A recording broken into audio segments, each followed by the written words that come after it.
আসসালামু আলাইকুম রহমতুল্লাহ, আলহামদুলিল্লাহ, সালাতু ওয়াসসালামু আলা রাসূলিল্লাহ। বাদ, একজন ভাই জানতে চেয়েছেন শিয়াদের ব্যাপারে আহলে সুন্নাত ওয়াল জামাতের অবস্থান কি, তাদের কারো মৃত্যুতে দোয়া করা যাবে কিনা। আসলে শিয়াদের আকিদার ব্যাপারে তো আহলে সুন্নাত ওয়াল জামাতের সকলে আমরা স্পষ্ট যে তাদের আকিদা প্রশ্নবিদ্ধ। তাদের কেউ কেউ একবারে কুফরি পর্যন্ত গড়িয়ে যায়। তাদের কারো কারো আকিদা কুফর পর্যন্ত না গেলেও তারা অনেক রকমের শিরকে লিপ্ত। শিয়াদের মাঝে অনেকগুলো গ্রুপ আছে, আমরা জানি। তার মাঝে কোনো কোনো গ্রুপ সরাসরি কুফরি করে, কোনো কোনো গ্রুপ শিরক করে, আর সবচেয়ে ছোট গ্রুপ যেটা, সেটা বেদাতের সাথে সম্পৃক্ত। শিয়াদের মাঝে বেদাত করে না এমন শিয়া পাওয়া খুবই কঠিন। তাদের আকিদার প্রশ্নে আমরা নিশ্চয়ই প্রশ্ন রাখি, এই জন্য তাদেরকে আমরা ফেরকায়ে দল্লাহ বলে থাকি। তারা পথভ্রষ্ট সম্প্রদায়। তবে সকলকে এক বাক্যে কাফের বলে দেওয়ার কোনো সুযোগ নেই। তাদের মাঝে কেউ কেউ রাসূলুল্লাহ সাল্লাল্লাহু আলাইহি ওয়াসাল্লামের রিসালাত পর্যন্ত স্বীকার করে। তারা বলে যে জিবরিল আমিন ভুলে রাসূলের কাছে ওহী নাজিল করেছে। মূলত ওহী নিয়ে আল্লাহ তাকে পাঠিয়েছিলেন হযরত আলীর কাছে, নাউযুবিল্লাহ। এবং তাদের মাঝে সাহাবাই কেরামকে তারা গালিগালাজ করে প্রকাশ্যে, এমন অসংখ্য শিয়া আছে। বিশেষ করে হযরত আবু বকর, ওমর এবং ওসমান রাদিয়াল্লাহু তাআলা আনহুকে প্রচণ্ড রকমের গালিগালাজ করে। মা আয়েশা চরিত্রে কলঙ্কের তিলক একে কথা বলে। তারা হযরত আলী, হযরত হাসান হুসাইন, হযরত ফাতেমা, আব্বাস রাদিয়াল্লাহু তাআলা আনহু তাদেরকে খুব শ্রদ্ধা করে। এই ব্যতি রেখে আর বাকি সকল সাহাবীকে মুরতাদ বলে, কাফের বলে, এমন শিয়াও আছে, নাউযুবিল্লাহি মিন যালিক। তবে হ্যাঁ, তাদেরকে যেহেতু আমরা কাফের মনে করি না, কাফের বলি না এক বাক্যে, সেহেতু তাদেরকেও মারা গেলে দোয়া করতে অসুবিধা নেই। কারণ যারা সরাসরি কাফির এবং মুশরিক, তাদের জন্য দোয়া করার অনুমতি নেই। আর যদি শিয়াদেরকে কাফের এবং মুশরিক মনে করা হতো, তাহলে তাদের জন্য কাবা জিয়ারতের অনুমতি দেয়া হতো না। পবিত্র কোরআন মাজিদ আল্লাহ তাআলা বলেছেন, ইন্নামাল মুশরিকুনা নাজাস ফালা ইয়াকরাবুল মাসজিদাল হারাম বা'দা আমিহিম হাদা। যারা মুশরিক তারা তো নাফাক, তারা ফাতহ মক্কার পর থেকে কিয়ামত পর্যন্ত মসজিদে হারামের কাছাকাছি যাওয়া নিষিদ্ধ, আল্লাহ নিষেধ করেছেন।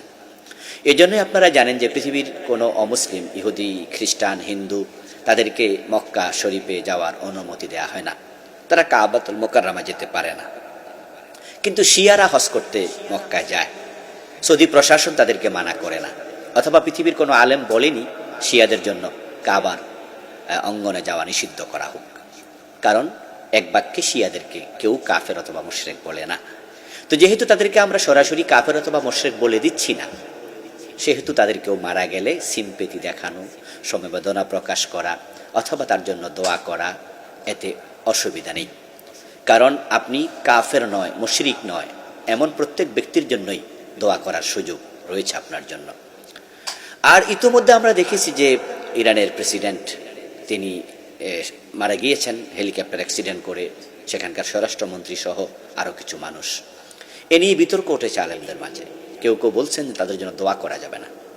আমরা বলছি যে না, এটা ঠিক নয়, এই চিন্তাটা ঠিক নয়। কোনো ব্যক্তির কুফরি থাকা আর ব্যক্তিকে সরাসরি কাফের বলে দেয়া এক জিনিস নয়। অনেক বিষয়ে আমরা কুফরি বলি, শিরিক বলি। মান তারাকা সালাতাম মুতাআম্মিদান ফাকাদ কাফার। যে ব্যক্তি ইচ্ছা করে নামাজ ছেড়ে দিল, সে কুফরি করলো। এ কথার অর্থ কি বেনামাজি মারা গেলে আমরা দোয়া করব না?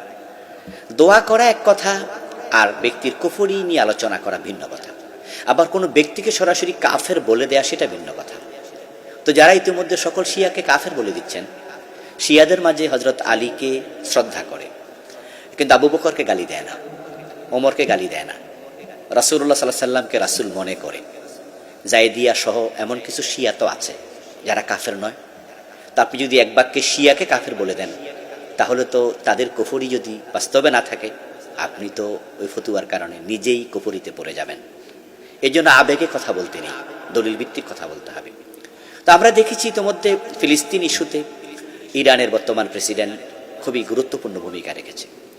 যে আমরা যারা সুন্নি, আমাদের সুন্নি রাষ্ট্রগুলো ফিলিস্তিনের পক্ষে কতটুকু ভূমিকা রেখেছে। প্রকাশ্যে ভূমিকা রেখেছে সরাসরি ইসরায়েলের বিরুদ্ধে লেবাননের হেজবুল্লাহ এবং ইরানের রাষ্ট্র। অথচ তারা তো শিয়া, তো তারা তো মুসলমান সুন্নি গ্রুপকে এড়িয়ে যেতে পারত, কিন্তু ফিলিস্তিনিদের দুর্যোগময় সময়ে তারা কিন্তু সহযোগিতার হাত বাড়িয়েছে। তো যারা আমাদের সহযোগী তাদের সাথে তারা মারা গেলে ইন্নালিল্লাহ পড়া যাবে না, দোয়াও করা যাবে না, এটা কেমন আচরণ হলো? এজন্য আমরা তাদের আকীদার ব্যাপারে সমালোচনা করব, তাদের আকীদার ভিত্তিহীনতা তুলে ধরব, তাদের আকীদার কুফরিগুলো বলবো, শিরিকগুলো বলবো, কিন্তু তাদেরকে আমরা যেহেতু কাফের বলি না, সেহেতু তাদেরকে আমরা মারা গেলে তাদের জন্য দোয়া করা, সমবেদনা জানানো, এটাও আমরা করব। এটা একটি মানবিক বিষয় বটে। এই জন্য এতটা এক্সট্রিম হয়ে যাওয়া মোটেও ঠিক নয় যে কোনো শিয়ার মৃত্যুতে দোয়াও করা যাবে না, এতটা এক্সট্রিম হবেন না প্লিজ। তবে হ্যাঁ, শিয়াদের বেদাতি আকীদা, শিরকি আকীদা, কুফরি আকীদা আলোচনায় আনতে হবে। আমাদের আহলুস সুন্নাত ওয়াল জামাতের কোনো মুসলিম যেন তাদের পাতা ফাঁদে পা না দেয় এবং তাদের সাথে মিশতে গিয়ে শিয়া হয়ে না যায়। তাদের সরলতার সুযোগ নিয়ে, মুসলমানদের সরলতার সুযোগ নিয়ে, আহলুস সুন্নাত জামাতের সরলতার সুযোগ নিয়ে কোনো শিয়া যেন আমাদের কোনো ভাইকে শিয়া বানিয়ে ফেলতে না পারে। এজন্য আমরা আলোচনাও রাখবো, আবার তাদের প্রতি বিপদে আপদে সমবেদনাও জানাবো। আসসালামু আলাইকুম রহমতুল্লাহ।